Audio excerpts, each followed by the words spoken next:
स्वामी, क्योंकि तू हमारा परमेश्वर जिसने अपने बदन को हमारे लिए तोड़ दिया प्रभु, जिसने अपने हाथों में कीले ठुकाए प्रभु, ताकि हमारे हाथ प्रभु जी सही काम करने लग जाए। हमारे प्रभु परमेश्वर पिता, और तूने यीशु राजा वो वध होकर के प्रभु हमारे लिए प्रभु रास्ते को तैयार कर दिया। ओ प्रभु तेरा वो लहू हमारे प्रभु राजा तेरे सर से बहता हुआ प्रभु हमारे चेहरे पे प्रभु आ गया, ताकि हमारे रूप निखर जाए मेरे यीशु जी। हम तेरा धन्यवाद देते, हमारा जहन आजाद हो जाए, हमारा दिल दिमाग का आजाद हो जाए प्रभु जी, और पसली से वो खून बहा प्रभु, ताकि प्रभु हम दुल्हन के समान सज जाए प्रभु, तुझ में संवर जाए मेरे यीशु। हम तेरा धन्यवाद देते पिता कि तूने हमारे लिए प्रभु जी ऐसा अनुग्रह किया। आज प्रभु हम तेरी महिमा को अपने जीवन में देखना चाहते। अब अपने पवित्र वचन के द्वारा हमसे बोल और बातचीत कर। पवित्र आत्मा, हम आपके कब्जे को चाहते, एक एक जीवन पे तेरा कब्जा हो जाए। हमारे कानों को प्रभु तो अपने ओ प्रभु राजा पवित्र लहू से छू ले यीशु। हर एक के कानों पे भी प्रभु मैं आपके पवित्र लहू को लगा देता यीशु के नाम में पिता। और सारे डिस्टर्बेंस और सारे इग्नोरेंस और सारे अनाज्ञाकारिता के स्पिरिट को यीशु के नाम से झड़कता और बांधता एक एक जीवन से जाती रहे। और तेरी महिमा की बातें, तेरे वचन की गूढ़ बातें आज हम सबके जीवन में आए पिता, और मेरे जीवन को भी अपने हाथों में ले लो, ताकि मैं तेरी आवाज को सुन सकूं और तेरे लोगों को दे सकूं पिता। अब सारा आदर महिमा आपको देते, मसीह यीशु के जीवित नाम से मांगते, आमेन आमेन आमेन। प्रभु यीशु मसीह का धन्यवाद कि उसने हमारे लिए रास्तों को खोल दिया और बद होकर के उसने एक नए मार्ग को खोल दिया जो हमें पिता से मिला देता है, जो हमें वो राह दिखाता है ताकि हम अंधकार में न रहें लेकिन हम ज्योति में चलने लग जाएं। Thank you Lord. और इसीलिए जब हमने यीशु मसीह के नाम को जान लिया है, पिछले सप्ताह जैसे कि हमने देखा था एक सच्चा समर्पण कैसा होता है, और हमने देखा था कि जक्कई के जीवन में जब यीशु मसीह की उपस्थिति आई, यीशु मसीह ने उससे कुछ नहीं कहा, लेकिन उसकी उपस्थिति भर से जक्कई कहता है मैंने अपने जीवन में जो गुनाह किए हैं मैं क्या करूंगा, उनको मान लेता हूं। मैंने यदि किसी का लूटा है तो मैं क्या करूंगा, उनको चौगुना फेर देता हूं। एक सच्चा समर्पण यहां पे हमें दिखाई देता है प्रिय। लेकिन आज उसी कड़ी में आगे बढ़ते हुए आज हम सीखेंगे कि मसीह की मृत्यु की समानता में हुए बगैर, मसीह की मृत्यु की समानता में हुए बगैर या उसकी मौत को जाने बगैर हम जीवन को देख नहीं सकते, क्योंकि जिसने मृत्यु के स्वाद को चख लिया है वही क्या बना है, उसने ही जीवन के स्वाद को चखा है, क्योंकि जी उठने की सामर्थ भी उसी में काम करती है प्रियो। यदि मैं और आप जी उठने वाली सामर्थ को अपने जीवन में देखना चाहते हैं, यदि मैं और आप अपने जीवन में यीशु मसीह की मृत्युंजय की सामर्थ को अपने जीवन में बहते हुए देखना चाहते हैं, और न केवल अपने जीवन में लेकिन अपने जीवन से हम लोगों के जीवन में प्रवाहित होते देखना चाहते हैं, तो जरूरी है कि हम पहला जो स्टेप है, पहला जो कदम है, हम उसको जान लें। पहला कदम आपने जान लिया कि आपने यीशु मसीह के सम्मुख अपने पापों की क्षमा मांग ली और उसके चरणों में आप आ गए, बहुत अच्छा। लेकिन केवल यहां तक रहना सीमित या अच्छा नहीं है। ये आपके जीवन का लक्ष्य ना हो कि केवल मैं यहीं तक सीमित रहूं, लेकिन आपके जीवन का लक्ष्य क्या होना चाहिए, क्योंकि यीशु मसीह पृथ्वी पे आया तो सही, लेकिन कब्र में गया भी, दुख भी सहे, लेकिन वो कैसा हो गया, मुर्दों में से जी उठा और पिता के दाहिने जा बैठा है। हालेलुया। और बाइबल कहती है कि वो वहां से आएगा इस पृथ्वी पर वापस जीवते और मुर्दों का न्याय करने के लिए। वो सदाकाल का राजा बन के गया है। आप और मैं जीवन के अंदर सिर्फ जितने भागों को हमने देखा है या जितनी बातों को हमने सुना है या जितनी हमारी सोच है, सिर्फ हम यहां तक सीमित न रहें, लेकिन हमारी सोच का बदलना जरूरी है कि हमें मृत्यु से पार हो करके, बाइबल कहती है जितनों ने मसीह यीशु को जान लिया है वो मृत्यु से पार हो चुके हैं। आमीन। वो किससे पार हो गए, मृत्यु से पार हो गए। और जब मृत्यु से पार हो गए हैं तो उन्होंने जीवन में प्रवेश कर लिया है।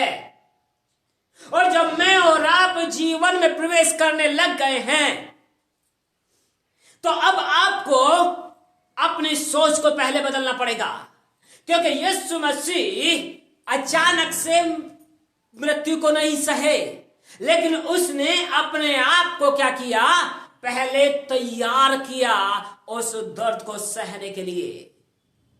वचन में लिखा हुआ है कि जब वो मंदिर में खड़ा होकर के प्रचार कर रहा था, जब अपने नासरत नगर में आया तो लोगों ने उसे पकड़ करके ले गए। जब उसने उल्हारा दिया क्योंकि तुम ये कहोगे जैसे तूने उन कफरनहूम में किया वैसे ही तू यहां भी कर, वैसे ही आश्चर्य कर्मों को तू यहां भी कर। और तब लेकिन ये हो नहीं पाएगा, क्योंकि भविष्यवक्ता क्या करता है, अपने ही राज्य में इज्जत नहीं पाता, अपने ही घराने में इज्जत नहीं पाता। और उन फरीसी और सदूकी और जो धर्म के ठेकेदार आप जिसको कह लीजिए, यीशु मसीह ने बोला, लेकिन उन्होंने उस पर गौर नहीं किया। जब उन्होंने गौर नहीं किया, लेकिन गौर किस बात पे किया कि वो उसके दृष्टांत को समझ गए थे, इसलिए उन्होंने उसको पकड़ा और कहां लेके चल दिए, पहाड़ पे ले चल दिए और चाहा कि इसको ऊपर से क्या कर दे, नीचे धक्का दे दें। लेकिन वचन कहता है कि उसका समय अभी नहीं आया था और यीशु मसीह भीड़ में से क्या हो गया, चुपचाप निकल गया। हालेलुया। एक तरफ तो ये बातें होती हैं, दूसरी तरफ आप देखोगे कि हेरोदेस क्या है, तुझे मारने पर है। तो यूसुफ क्या हुआ, जो उसका पिता था, वो डरा और कहां चल दिया, मिस्र को चला गया। लेकिन जब यीशु मसीह बड़े हुए, यीशु मसीह क्या हुए, मंदिर में बैठ करके लोगों के साथ में वार्तालाप कर रहे हैं। लेकिन एक समय आया, यीशु कहते हैं, जाके उस लोमड़ी से कह दे, मैं आज भी मुर्दों को जिंदा करता हूं, आज भी चंगा करता हूं और कल भी करूंगा। फिर भी ये हो नहीं सकता कि कोई भविष्यवक्ता यरूशलेम के बाहर मारा जाए। मतलब वो मौत की बात हर बात के अंदर लाने लगे। जब समय नजदीक हुआ तो बाइबल कहती है, जब मत्ती के 16 में पहुंचते हैं, तो उससे पहले यीशु मसीह ने मौत के विषय में बात नहीं करी। लेकिन 16 के बाद से जब पतरस पे प्रकट हो गए, पतरस ने कहा कि तू मसीह है, तब उसने अपनी मौत के विषय में बातें करना शुरू किया। एक पल में नहीं हो गया प्रियो। आपके मेरे जीवन एकदम में मैच्योर नहीं हो जाते।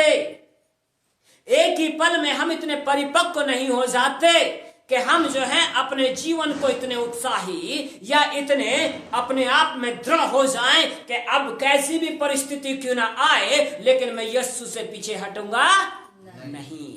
आप धीरे धीरे धीरे धीरे बढ़ते जाते और आपके अंदर दृढ़ता आती जाती है और आप कहते हैं, अब चाहे कुछ भी हो जाए, लेकिन मैं क्रूस को पीछे नहीं छोड़ूंगा। लेकिन क्रूस ही मेरी चट्टान, मेरी ताकत है, मैं उसको लेकर के आगे बढ़ता चला जाऊंगा।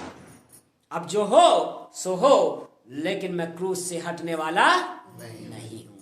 क्योंकि यीशु ने क्या कहा, अभी भाई ने क्या कहा था, जो अपना प्राण बचाना चाहता है वो क्या करेगा, उसे खोएगा। क्योंकि ये बात यीशु ने कही है, जो मेरे लिए अपने प्राण को बचाना चाहता है वो क्या कर देगा, उसको खो देगा। लेकिन जो मेरे लिए दे देना चाहता है वो क्या कर देगा, उसको बचा लेगा। वो बचा लेगा। सो ये क्या चल रहा है, आप मेरे साथ निकालें रोमियो की पुस्तक। जब हम लैंग्वेज में चल रहे हैं प्रियो, तो इसको भी जानना जरूरी है। यीशु मसीह मौत पे जाने से पहले, उस क्रूस को सहने से पहले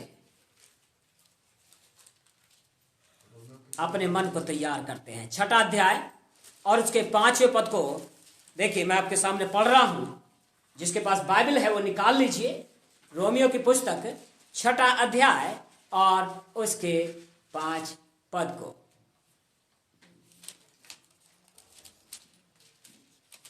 ये कहता है, क्योंकि यदि हम उसकी मृत्यु की समानता में उसके साथ जुट गए हैं। किसकी समानता में?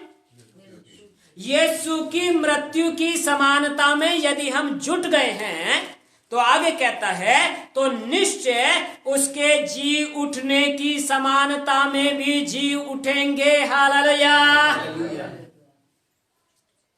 सो पहला यह है कि उसकी मौत को जान लेना जरूरी है। और इब्रानियों की पुस्तक कहती है, हमारे साथ एक वाचा बांधी गई है, लेकिन जो जिसने वाचा बांधी है उसकी मौत को भी जानना जरूरी है।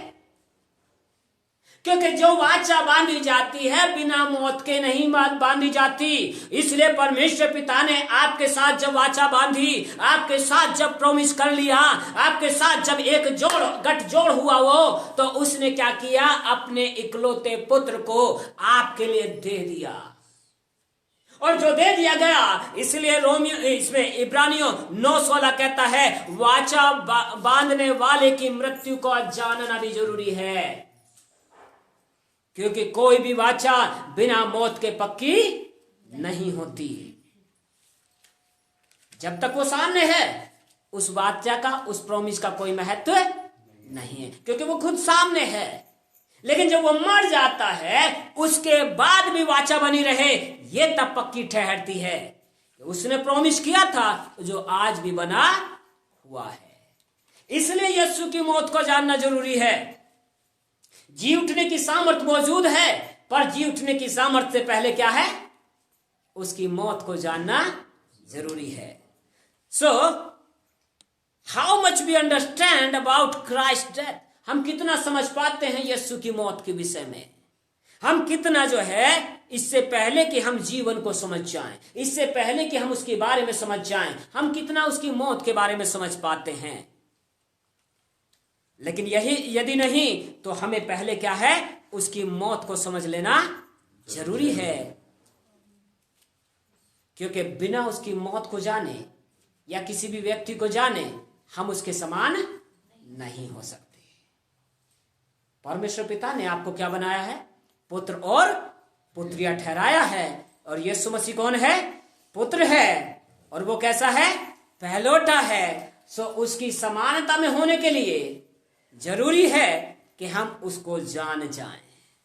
कई लोग यीशु के नाम को जानते पर यीशु की मौत को नहीं जानते।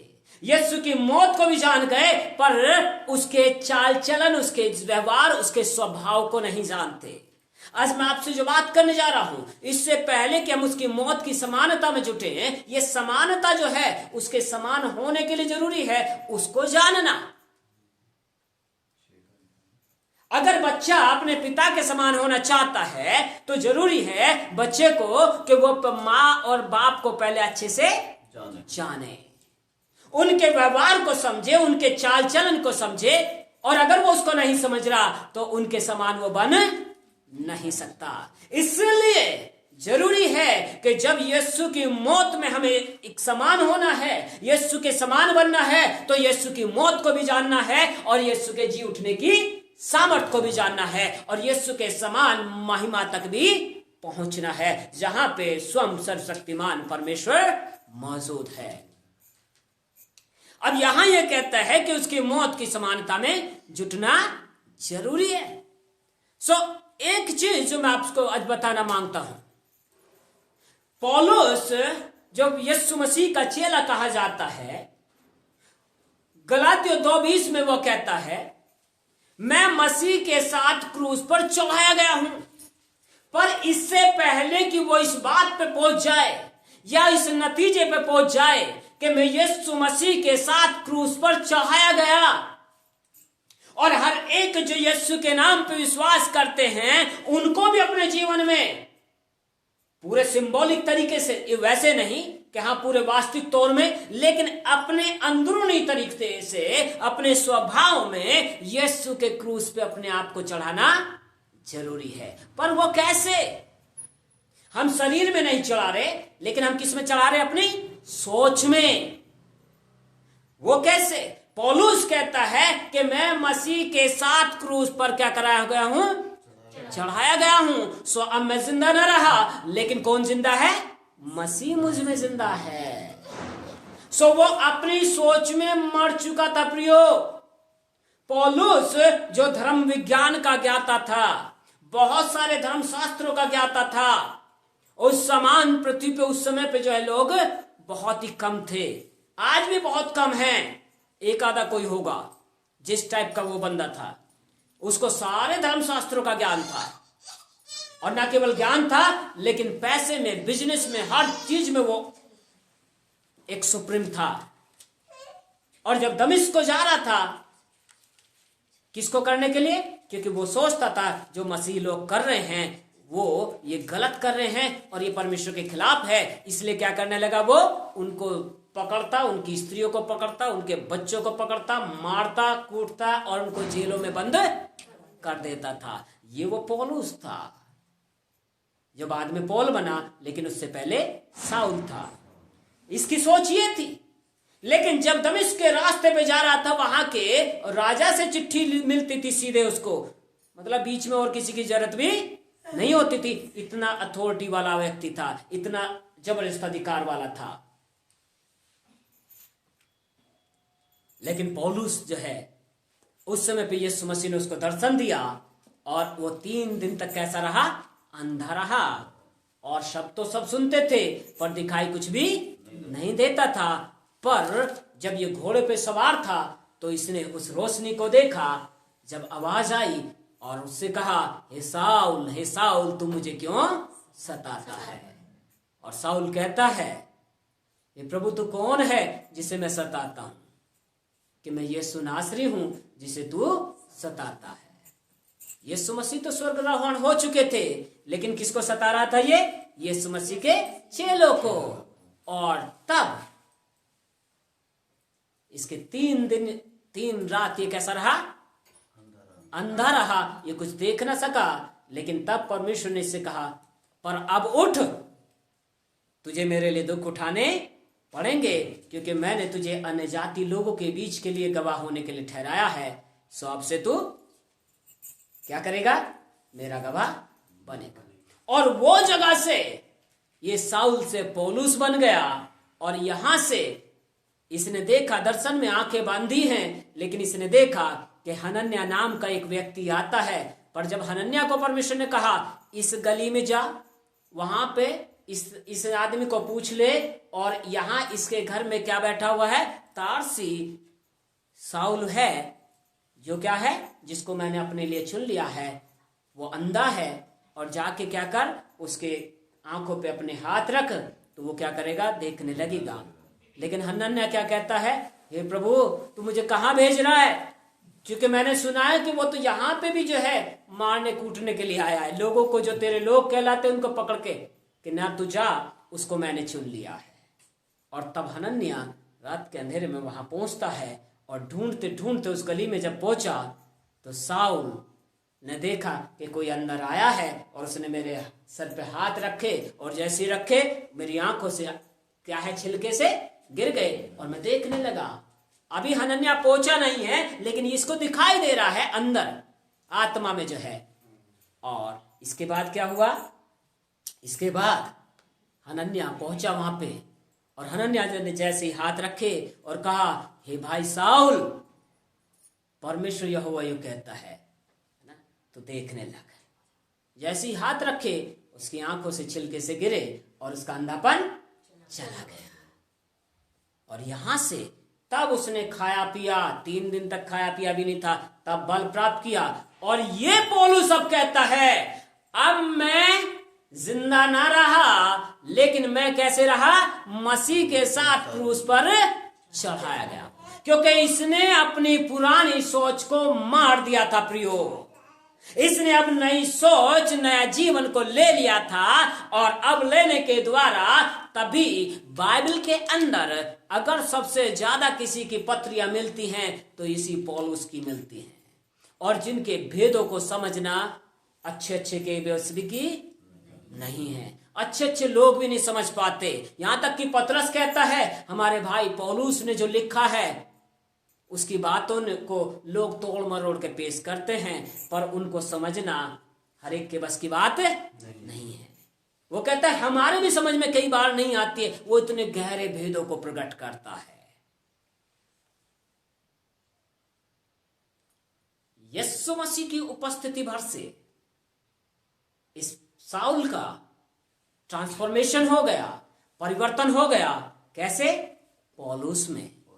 और इसने क्या किया, पूरे अरब और यहां तक कि इटली, रोम में प्रचार करने वाला यही व्यक्ति है, और पूरे इस मध्य एशिया को घेरने वाला यही व्यक्ति है, जिसने क्या किया, पूरे उसको सुसमाचार से भर के फेंक दिया।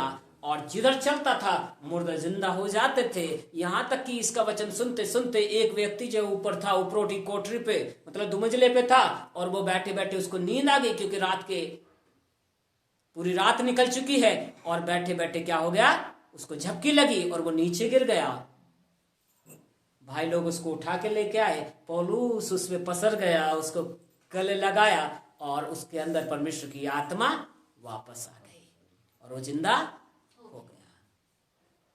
जब मैं और आप अपनी सोच में मरते हैं ना प्रियो, तब हम कह सकते हैं कि हम अपने प्रभु की मौत में क्या हो गए, शामिल हो गए। सो पहले अपनी सोच में बदलना जरूरी है। उसकी समानता में यदि हम जुटना चाहते हैं तो यीशु के स्वभाव को जानना जरूरी है। और आज हम यही करने जा रहे हैं। अभी मैं ज्यादा कुछ नहीं कर रहा, लेकिन बस मैं इसका अभी सिर्फ क्या बता रहा हूं आपको, कुछ बातों को बता रहा हूं कि यीशु मसीह की मौत में शामिल होने का मतलब है यीशु को जान लेना पूरे तरीके से, और ऐसा जान लेना। उसके बाद फिलिपियो 3:10 में लिखा हुआ है, मैं उसकी मृत्यु की समानता को प्राप्त करूं। यही पौलुस कहता है, मैं यीशु की मृत्यु की समानता को क्या कर जाऊं, प्राप्त कर लूं। जब 10वें पद को आप पढ़ोगे 3:10 को, तो आपको यह नजर आ जाएगा। लास्ट के पद में कहता है, मैं उसकी मौत की समानता में प्राप्त करूं। मतलब उसकी जिज्ञासा वो और कुछ रह नहीं गई। आज आपकी जिज्ञासा क्या है? क्या सिर्फ हम अपने इसी जीवन के लिए जी रहे हैं, या हम अपने जीवन को न केवल इसमें लेकिन अनंत काल के लिए परमेश्वर के साथ जीना चाहते हैं? यदि हम जीना चाहते हैं तो जरूरी है यहां आज अपनी सोच में मरना जरूरी है प्रियो। और यदि आज हम अपनी सोच में मर गए तो हम अनंत काल के लिए जिंदा रहेंगे, क्योंकि महिमा की बातें, जीवन की बातें मृत्यु से पहले नहीं आती, मृत्यु से पहले नहीं आती। और यहां पे एक और, इससे पहले कि मैं आगे बढ़ूं, एक और बात मैं आपको बता दूं। मूसा के समान यहोशू काम करने लगा, लेकिन कैसे काम किया? लेकिन यहोशू ने क्या किया? मूसा के हाथ धुलाया करता था, मूसा के साथ चलने लगा, और जैसे जैसे मूसा करता था वैसे वैसे यहोशू सीखता जाता था। इसका मतलब है